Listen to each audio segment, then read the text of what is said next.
Moving day means that you and your things are in for a big transition. There's a lot to figure out. New closets, different counter space, change of floor plan. No worries. CubeSmart is here to help make your move as easy as possible. Online or in person, CubeSmart provides a self-storage experience that puts the focus on you because you matter most. Moving can be costly, and that's why CubeSmart is offering up to 25% off your monthly rent. Say goodbye to moving stress and hello to your new address with CubeSmart Self-Storage. Visit CubeSmart.com for more details. Mattress Warehouse knows that buying a mattress can be tough. With so many choices, where do you start? Introducing BedMatch, a patented diagnostic system that determines your pressure points and recommends the mattresses that are best for your individual sleep needs. And it's found only at Mattress Warehouse. Come try BedMatch at a Mattress Warehouse near you. Visit sleephappens.com for locations and get free next day delivery on select purchases. Mattress Warehouse, sleephappens.com. 15 minutes could save you 15% or more. Is that Shakespeare? Nope, it's Geico. Yeah, that's Shakespeare from one of his unpublished works. Oh, it be not for awakening. Nay, giveth thou the berries. For 15 minutes could save you 15% or more. Nope, it's from Geico, because they help save people money. Well, I hate to break it to you, but Geico got it from Shakespeare. Geico. 15 minutes could save you 15% or more.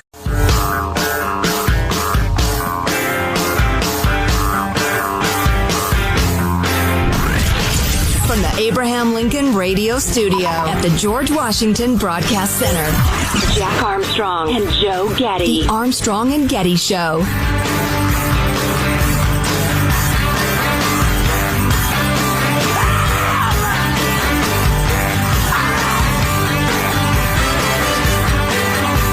Son flew to Austin, Texas for the week. He's visiting a friend. It's his first ever solo trip. I never went on a solo trip as a kid, but a buddy of his moved to Texas, like so many are doing from California.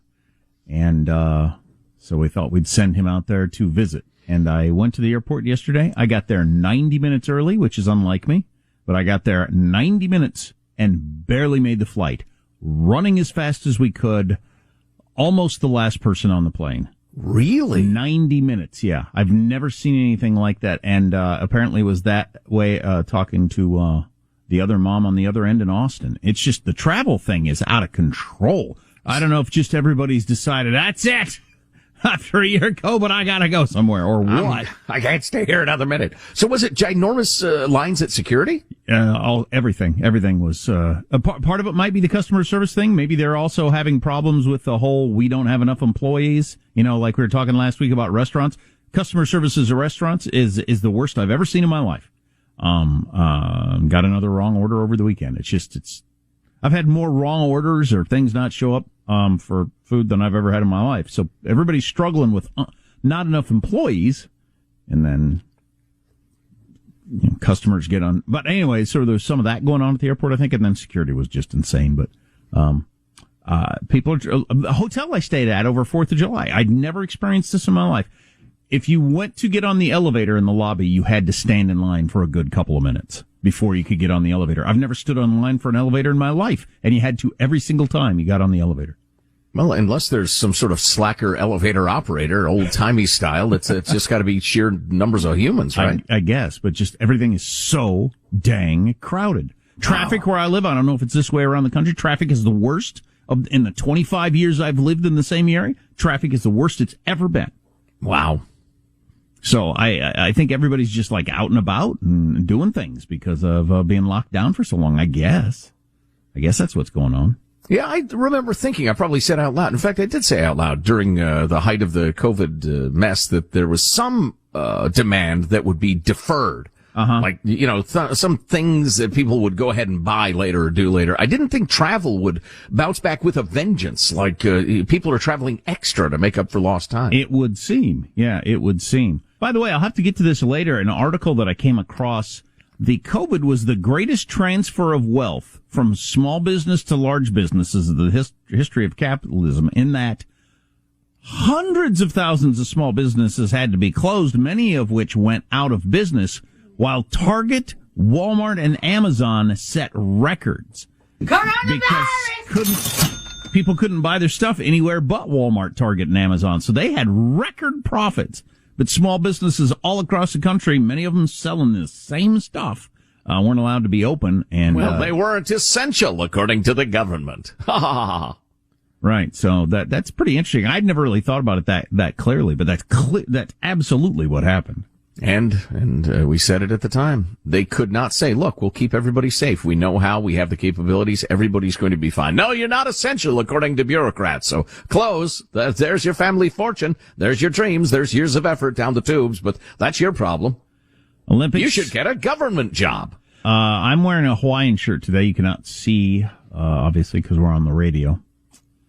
I rarely wear Hawaiian shirts, but I'm wearing a Hawaiian shirt because I think it's particularly interesting. I bought it at the CVS pharmacy for $5. Wow.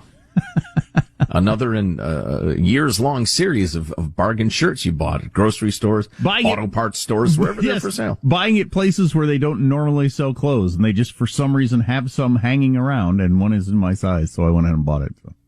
It's very restrained. It's tasteful. It's dark brown with various earth tone shades. $5. Well, you got your money's worth. I mean, if it falls apart at noon, you got your money's worth. That's true. If I found myself shirtless and somebody said, I'll rent you a shirt for half a day for $5, I'd say, hell yeah, I'm in. So you've done well. Anybody beat that for a new piece of clothing? Your freedom-loving quote of the day. I was going to move on from Alexander Solzhenitsyn, but I was actually in the process of closing the tab when I came across the tab on my browser when I came across this quote. Now, you may not know this about Solzhenitsyn, but once he got out of the Gulag, he actually fled the Soviet Union and traveled the West for a while. I don't recall the specific dates or anything, but then he, as a outsider, much like de Tocqueville, he offered his comments. And he said this: without any censorship in the West, fashionable trends of thought and ideas are carefully separated from those which are not fashionable. Nothing is forbidden, but what is not fashionable will hardly ever find its way into periodicals or books or be heard in colleges. Legally, your researchers are free, but they are conditioned by the fashion of the day. How true is that? Yeah, no kidding. Let's see. This is from, we'll just say Anonymous, who said, fan of your show. Love how you combine interesting info with humor. There you go. Want to tell you more about life in China. Between 2012 and 2019, I made several lengthy trips to China for business. While there, I established long-standing relationships that provided a window into everyday life for the Chinese professional middle class. Joe, you recently wondered how the Chinese populace would react if they really knew what it was like in the West. Many Chinese already do. Many of them have traveled to the U.S. and Europe, or have family that have done so. Many of the upper middle class send their children to college in Europe, UK, or the U.S. They've acquired a taste for American culture, although that's changing rapidly under Xi Jinping. Definitely sense more nationalism and tension toward the U.S. during my last trips there. This tension started before Trump, by the way. Oh, they mentioned Chinese professional women love Desperate Housewives back in the day. They love Disney. And this is the part I really wanted to get to. The Chinese also broadcast the international version of CNN in China. If you've never seen CNN International, it's even worse than the U.S. version. The Communist Party couldn't do a better job of producing anti-American propaganda than CNN already does. Wow, and we export that around the world to help the Chinese do their job of trying to win the PR war. Right. Wow. So CNN openly and enthusiastically anti-American all over the world. Keep it in mind, folks. That's amazing. While watching CNN during my last visit, my hotel television suddenly went dark as soon as Fareed Zakaria gave a teaser for an upcoming segment on protests in Hong Kong. At first, I thought I'd rolled over on the remote control. The broadcast resumed and everything was fine for about another half hour. Then Fareed mentioned that they would return to Hong Kong after a commercial break. Again, the television went dark. That's interesting, isn't it? Mm-hmm. Keep in mind, and you know what? I loathed CNN because of the crappy quality of their coverage, their one-sided propagandizing, their unctuous anchors, that Cuomo pile of filth and the rest of it. I'd forgotten about the whole CNN International being so anti-American. Thanks for the reminder. Well, that's another one of my, has anybody ever done this before? Has there ever been an empire that doesn't control its borders? Has there ever been an empire that teaches its citizens to hate its own country? And has there ever been an empire that, rather than put propaganda around the world to give the rosiest glow of the empire, puts propaganda out around the world to put a lesser version of the empire? Well, yeah, I mean, I could argue, how about we just have good, balanced, hey, here's the pros and cons. Some of the pros lead to cons, and some of the cons turn into pros in America. It's a complicated place. No, they are not neutral. They are avowedly anti-American. I wish there was something I could do within the bounds of ethics and the law to damage CNN. Maybe just saying this is enough. Although I don't think our listeners are huge CNN fans. Probably. Oh, you know what? I left out of my list of complaints my former arch nemesis, Wolf Blitzer. Oh, that's right.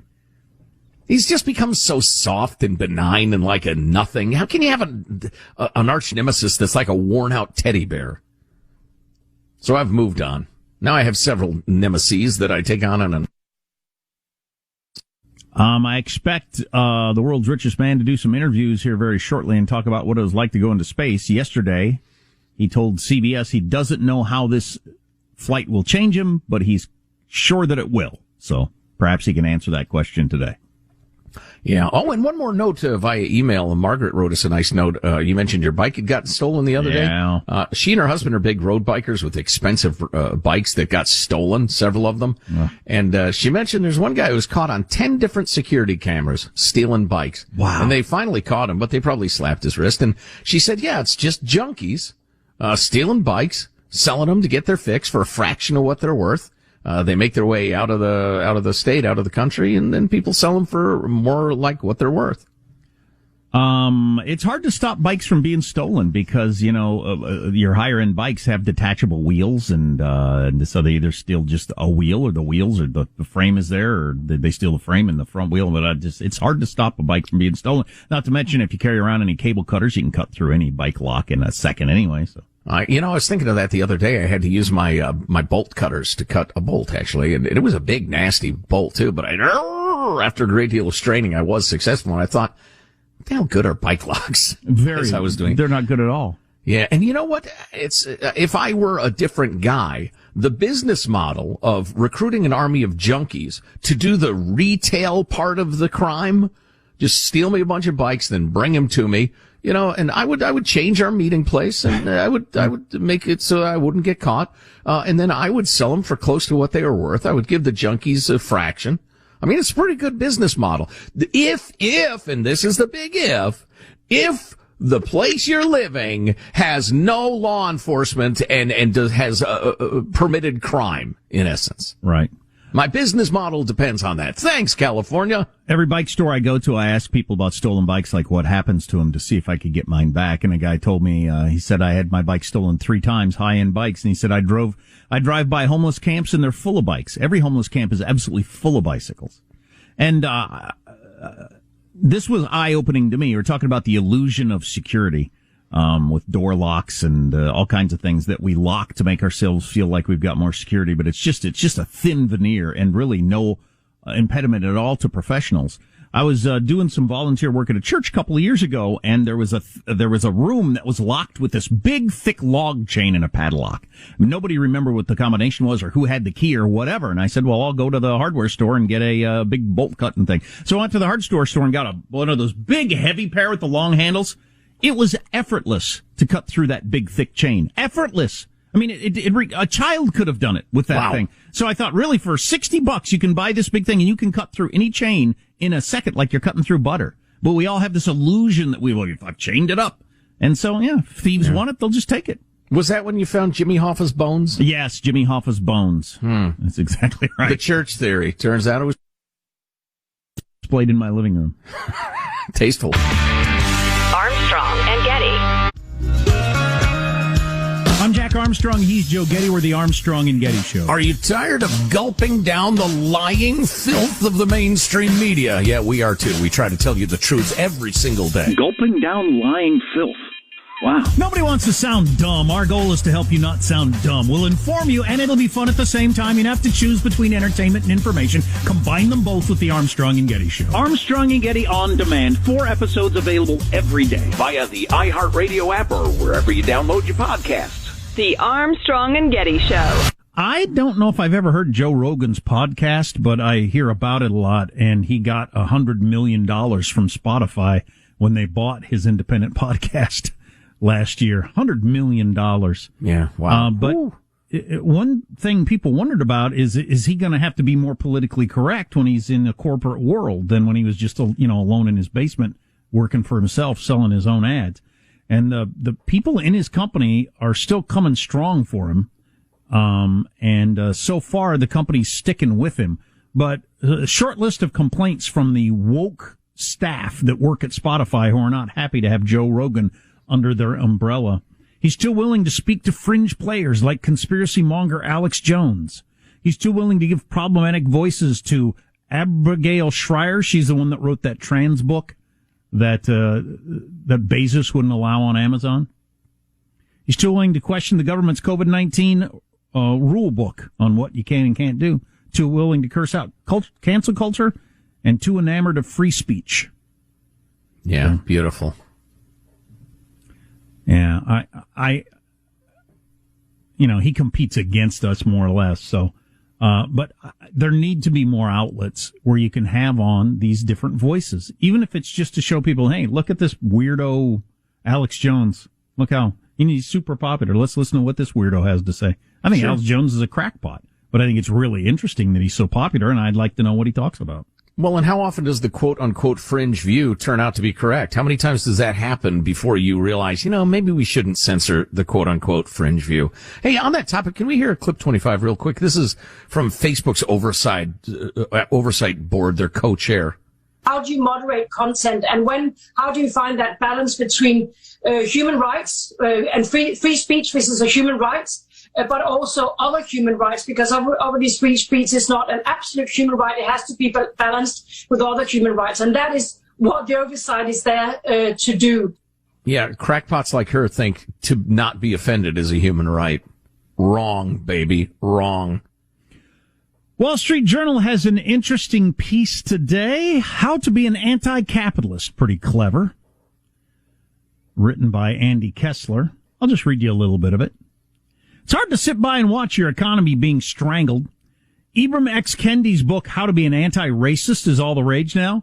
But the Biden administration and its progressive hangers-on are providing a master class in how to be an anti-capitalist and suck the air out of the economy. He goes through a couple of examples. Start by paying people to do nothing. 1.8 million workers, according to a recent Morning Consult poll, have turned down jobs due to generous unemployment benefits, including an extra $300 a week from the federal government in some states. Meanwhile, Burger King is offering a $1,500 signing bonus for taking a job. They're competing with the government. They have to. Anti-capitalists then shut down the pipelines, except the Russian ones, and suspended drilling leases in parts of Alaska, helping send oil prices above $70. The government, it says it wants to limit carbon emissions, but then it squashes better energy options like nuclear. I'll give you a couple and I'll skip down. An anti-capitalist would next restrict capital formation, so President Biden has proposed the top capital gains rate move from 23.8% to a punitive 43%, and the top individual income tax rate to almost 40%. Biden also wants to waive COVID vaccine patents, making pharma companies think twice before investing in new drugs in the future. And he goes through a laundry list of anti-capitalist moves by this government that have happened already in the first year. Troubling. Yeah, the free market is very much the golden goose in that old fable. There's a belief among lefties that no matter what you do, it will just continue to just pump out cash to hand out. That's not the way it works. It will get sick and it will die. Armstrong and Getty. It's crazy how much we have to pay for outdated, impersonal healthcare, and even crazier that we all just accept it. It's time to face facts. Healthcare is backwards. Luckily, there's Forward, a new approach to primary care that's surprisingly personal and refreshingly straightforward. Forward never makes you feel like just another patient. Backed by top-rated doctors and the latest tech, Forward gives you access to personalized care whenever you need it. Using in-depth genetic analysis and real-time blood work, Forward's top-rated doctors provide you with in-depth insights to better understand your genetics, mental, and physical health. They then create custom, easy-to-understand plans to help guide you to achieving long-term health. With Forward, you get unlimited in-person visits with your doctor and access to care anytime via the Forward app, all for one flat monthly fee. It's time to stop accepting backwards healthcare and start moving your health forward. Visit GoForward.com today to learn more. That's GoForward.com. After all that planning, it's happening. Your DIY closet renovation is finally becoming a reality. Question is, where do you put your things while you work? CubeSmart has you covered with month-to-month leases and self-storage solutions that make it easier to get organized. Online or in person, getting self-storage is convenient and fast. And because DIY renovations can easily go over budget, it's great that CubeSmart is offering up to 25% off your monthly rent. Say goodbye to before and hello to after with CubeSmart self-storage. Visit CubeSmart.com for more details. The kids are going back to school soon, and that means you'll need dinner ideas. Lots of them. But with your busy schedule, finding the time to plan, prep, and cook nutritious meals for your family can be a struggle. Thankfully, a company called Real Eats has a solution. They discovered a restaurant industry secret that makes it simple to enjoy real food, reduce waste, and support local farms. Real Eats delivers chef-prepared, nutritionist-approved meals made with real ingredients right to your doorstep, all for as little as $8.33 per meal. Their meals are fully prepared and delivered fresh, never frozen, so they can be on your table in just 6 minutes. Choose from a menu that includes steak, shrimp, chicken, salmon, and even vegetarian dishes. Try Real Eats now and save big. Head to realeats.com and use code MEALS80 to get $20 off each week for 4 weeks, plus free shipping. That's REALEATS.com and use code MEALS80 for $80 off your first 4 weeks plus free shipping. Jack Armstrong and Joe Getty. Here's Armstrong and Getty. North Korea warns young people not to use slang from South Korea. North Korean officials warned against young people using slang from South Korea, where popular bands like BTS thrive. I don't understand that sentence. I'm reading for the New York Post here. But North Korea's official newspaper has warned young people to speak the country's standard language, refrain from using slang, and follow the Hermit Kingdom's traditional lifestyles. I'm sorry, but I'm in favor of this. I'm with Kim Jong-un on this one. The penetration of the cultural bourgeoisie is even more dangerous than enemies who are taking guns, it said. The statement from the government said. Took the confusing words right out of my mouth. No slang. Language should remain static unless the government approves changes. Young people need to stick to their country's, quote, superior language, which is based on a dialect spoken in Poontang. I believe that's pronounced Pyongyang. When the new generations have a sound sense of ideology and revolutionary spirits, the future of a country is bright. If not, decades-long social systems and revolution will be perished. Amen to that. That is the lesson of blood in the history of the world's socialist movement. It's the lesson of blood. That's what I was saying. As we go on with the confusing statements. Is it the translation that's confusing, or did it make sense originally? Well, overheated rhetoric is kind of their thing, and then you get it translated, and it gets a little clunky, yeah. Among the South Korean slang terms the rogue regime is sought to stamp out, Oppa, O-P-P-A, which women call their husbands. The word means older brother, but as often is used to refer to a boyfriend, according to the outlet. No using of Oppa. If you're caught using that, it's considered a, also North Korean leader Kim Jong-un recently labeled K-pop a vicious cancer. Well, he and I agree on that. Again. Amen. That corrupts North Korean millennials. But if you're caught using the term Oppa or listening to K-pop, you could get the death penalty, or certainly face 15 years in a prison camp, which is practically like the death penalty. That seems slightly harsh to me. Pretty harsh. But despite that, young people and all people in North Korea continue to embrace Western culture. And lots of foreign media, including South Korean TV dramas, smuggled into the country.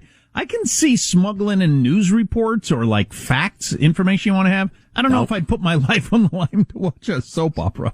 Come on. People got to relax after a long day of hunting for a kernel of rice. You know, you want to be entertained. the race between the ability of the West to penetrate these hermit societies, these communist societies, totalitarian regimes, in short, the ability of technology to penetrate them is in a race with the totalitarians' grasp of technology to resist outside influences.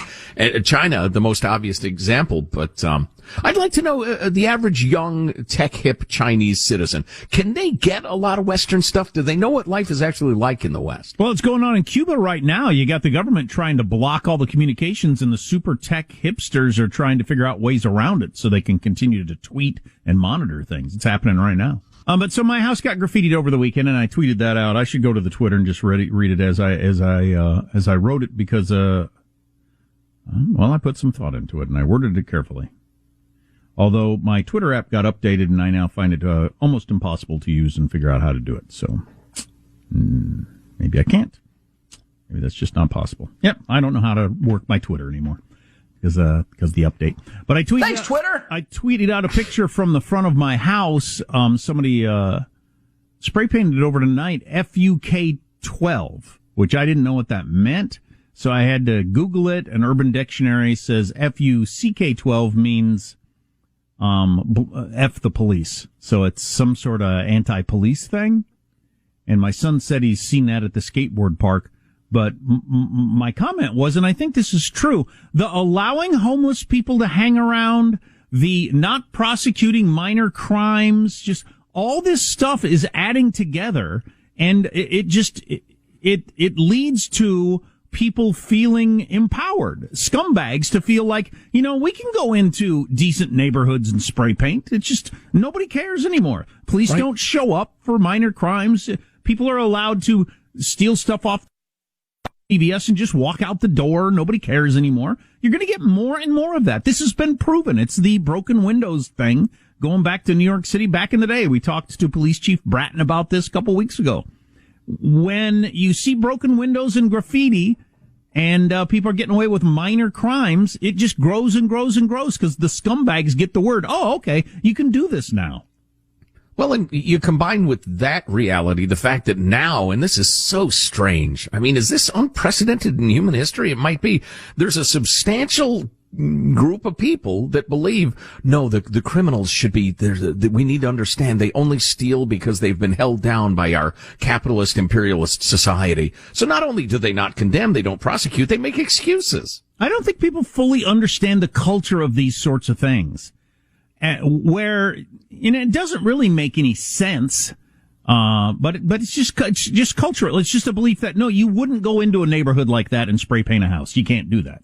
Well, that culture has broken down. You see homeless people hanging around, you see shopping carts, you see broken stuff, people get stolen, nobody gets punished for it, and just, little by little, the cockroaches come out and think, oh, okay, we can come out from underneath the door now. Nobody's gonna step on us. Sure. We're allowed to do that now. How much bad behavior can I get away with? Yeah. People try and they test limits. Yeah. It's very, very frustrating. And, I didn't tell my kids this, but my neighbor came over and said, somebody had broken into his garage overnight. So somebody hopped the fence of our two places and broke into his garage. I have a sturdier door on the side of my garage. I don't know if they tried to get into it, but I'm guessing it's the same people that spray painted the front of the house, but it's just, it's just leaking out. It's just leaking out from the bad neighborhoods into the better neighborhoods, which is what happens. Yeah, I was just going to say, you don't exactly live in the hood. No, but that's what's happening all across America, and that's why 3/4 of Americans believe crime is on the rise, and over half of Americans say crime is on the rise in their own neighborhood. And that is going to be, and that's why it's climbing up the charts as the number one issue in America. And whichever party makes people feel more comfortable about dealing with that is going to have a real leg up. Yeah, and it's a little discussed, but there's a war going on in the Democratic Party right now as the AOC and the squad and that type of people are running at all sorts of moderate Democrats and trying to primary them.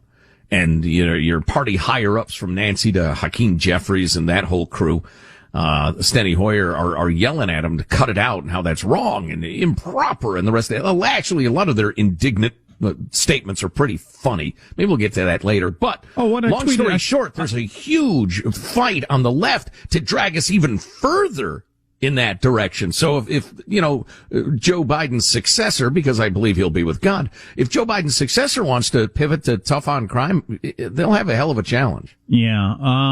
As I tweeted out, you allow the homeless people to hang around town, all the petty theft, all the anti-police narratives out of pundits and politicians. This is the sort of S you get even in nice neighborhoods. Yeah, all that anti-police rhetoric, that filters down to the scumbags. They feel like the momentum is with them, and the momentum is with them.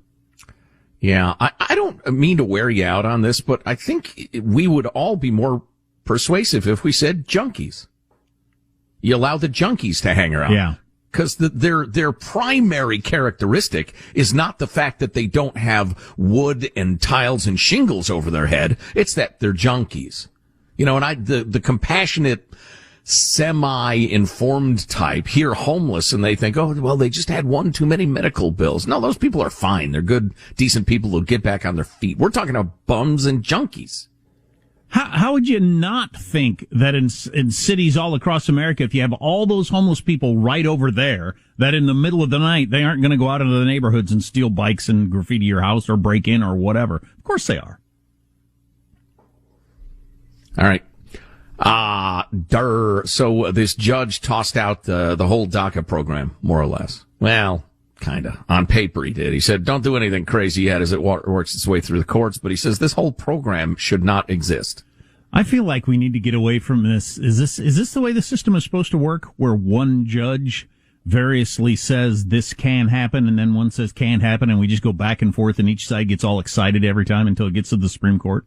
It is a horrible way to run a country. It seems like an odd way to run a country. It's a joke, yeah.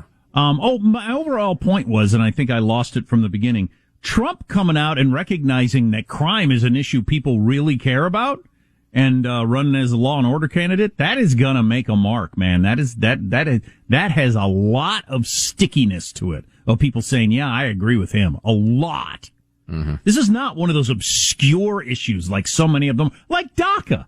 Kind of complicated. How often do you run into people that actually talk about that? People talk about crime. People talk about their kid's bike being stolen or those kind of things. That stuff really moves votes. Right. And we haven't had that going on for a long, long time in this country. Armstrong and Getty. Jack Armstrong and Joe Getty. The Armstrong and Getty Show. Denmark's flagship broadcaster has just introduced a new children's show called John Dillermand that's essentially an animation about a man with a huge and uncontrollable penis. This man has a penis so massive and flexible it can save children from danger, fetch objects from a river, and even operate as a pogo stick. That is true. I got this story months ago. Danish TV has a children's show featuring a guy with an enormous schwanz. Danish culture somewhat different than ours, evidently. And I held on to the story for a while, and it just seemed gratuitous. Right? Yeah, that does seem gratuitous. But that woman was using her serious voice as she explained it. Well, it seriously exists. It's a popular kids' TV show. Well, John Oliver got hold of it and was discussing it. John Dillermand, han er verdens ældste dillermand. Der er næsten ikke noget, han ikke kan med det. Han kan smile lidt rundt, han kan blive lidt flov, han kan redde hele verden, hvis han bare fik lov. John Dillermand, John Dillermand. I mean, musically, that's excellent. But what you might be missing there is just how good the lyrics are. It's been translated as, hello, I am John Johnson. He has the world's longest Johnson. There's almost nothing he can't do with it. He can swing it around. He can get a bit embarrassed. He could save the whole world if only he had the chance. Wow. Is it time to annex Denmark or bomb it or something? That is perverse. Something is rotten in Denmark. Their culture. Amen. Amen to that. So, the weightlifting, transgender gal from New Zealand in the Olympic Games in Tokyo, it's going to get a lot of attention. Tracy Lambrex is a name you don't know, and you probably never will, partly because this Laurel Hubbard, male to female transgender athlete, has beaten her and knocked her out of the top weightlifting gal in New Zealand seat. Lambrex competed against Hubbard and lost several weightlifting records to Hubbard. Okay, see, that's funny. God, we're always talking about the state of journalism. I've read a couple of stories that talked about this woman, and none of them did the journalists take the time to, well, what's the most she's ever lifted? Now tell me what's the most these other top competitors have ever lifted. Is she likely to win? I didn't have any idea, because she's 47, right? She's pretty old, and I got to assume most of the weightlifters are in their 20s or early 30s, and I thought, well, maybe the strongest 28-year-old woman can outlift a 47-year-old weightlifting dude, but nobody took few minutes to look into it when they wrote the stories. But so you came across a story she's actually beaten women, destroyed their records. Oh yeah. She's taken all the records. This woman, Ms. Lambrex, realized she would never win again in New Zealand in the length of time you can compete in weightlifting. And so she was forced to drop almost 40 pounds to qualify for a lower weight class so she could continue to compete. And that is so ridiculous that the world is going this direction. Under the guise of being fair. It's idiotic, and I think anybody with any sense recognizes it, but they're afraid of being shouted down and called haters or transphobic or whatever, which, speaking for myself, I am not in the least. But this gal who used to be a weightlifting guy is just devastating the women, especially in New Zealand. She mentioned that losing all that weight was terrible for her. She added that being beaten out of competition by biological males, quote, psychologically speaking, it's very upsetting and stressful. She, as a member of the New Zealand national team, was told to stay quiet and refrain from criticizing trans athletes, including in women's sports, or risk getting booted from the national team. Quote, we were told not to talk to the media, and we were warned that if we did, we would bring the sport into disrepute and then could miss out on being selected or be dropped from national teams. The sport's national body did not know how to handle the situation, so they had a knee-jerk reaction, thought silence was the best idea. Now, Ms. Hubbard, age 43, qualified for the Olympics as the oldest female weightlifter currently expected to compete. That's interesting. How do you attribute your longevity in women's weightlifting? Perhaps to the fact that you're a man or were a man for most of your life. Let's see. In 2015, the International Olympic Committee announced it would allow biological males to participate in women's competitions as long as the athlete's testosterone measured below 10 nanomoles per liter for at least a year prior to competing. One of the consequences of that rule has been to block female competitors with naturally high testosterone levels from competing. Wow. And they mentioned 2 female, since the day they were born, track athletes have been banned from competing because their natural testosterone levels were too high, but the dude is allowed in. The transgender woman who was a male weightlifter. And the British military did a bunch of studies, if you're not familiar with this. If you are a male, particularly a bulky male, strong, thick-boned, like a powerlifter would be, because, and here's a little tip as you get older, mix weights into your fitness regimen as you get older because it increases your bone density and strength, which is really important, especially for women. Anyway, but a guy who's been doing that his whole life is going to have incredible bone density, size, strength, the rest of it, not to mention muscle mass. And you can take hormones for years and years and years and still retain that advantage. And the insane part is everybody knows that. They're just afraid to say it.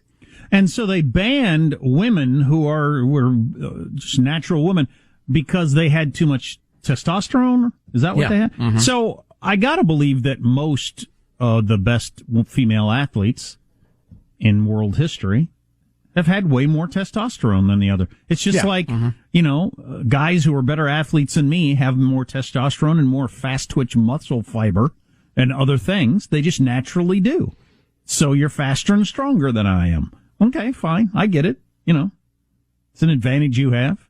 Yeah, you have to accept that. Not everybody can compete in every sport. Not everybody can win. But so now you're going to ban people who naturally have those God-given advantages. Mm-hmm. From women's sports. But not the person who was born a man and is now a woman.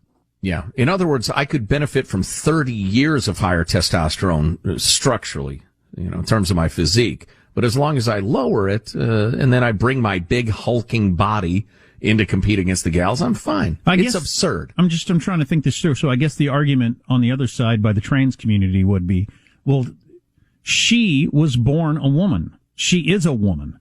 And that's as natural as anything. Although allowing her and banning the others seems pretty weird. No, it's, no. And I get what you're going for, but, in terms of size, strength, etc., no, a male body is a male body, no matter how you identify. What's in your soul, I respect 100%. You have no argument from me. But your physique is a matter of science, and when it comes to competition, there will be no women's sports anymore if this goes on. Well, so do we have any belief that are there any examples around the world of guys pretending that they're a woman and then dominating sports? Has that happened yet that we're aware of? Like those high school dudes that, one of the most famous cases in America, those high school dudes in Connecticut or wherever that was. Yeah. They shattered all the girls' records, won all the awards. They weren't faking it, as far as I know. They're committed to the idea. And I get that would be an open and shut case, and that would be pretty handy, but it's, this is not that open and shut case. Well, it is for me, but, even if you sincerely identify as a woman, but you have been given a male physique, you don't get to compete against women, biological women. You just don't. Armstrong. Have you ever wondered what the media and big tech is hiding from you? Like massive stories that actually affect you in your life that they don't want you to see because they make the left and the Biden administration look bad. Well, now there's a podcast dedicated to exposing all of that each and every day. So download the fastest growing podcast in the conservative movement, the Ben Ferguson Show podcast, right now. That's right. You can listen to Ben Ferguson Show podcast on iHeartRadio app, Apple Podcasts, or wherever you get your podcasts. Download it right now. I am so excited to launch my first podcast, Luna Talks with Anna Paulina, on the Gingrich 360 Network. But let me warn you, this is not a podcast for the faint of heart or easily offended. This is a podcast for those who want to learn, to engage, to be inspired, and perhaps most importantly, for those who still believe in the audacious idea known as the American dream. iHeartRadio is #1 for podcasts, but don't take our word for it. Listen to Luna Talks with Anna Paulina every Friday on iHeartRadio app, Apple Podcasts, or wherever you get your podcasts.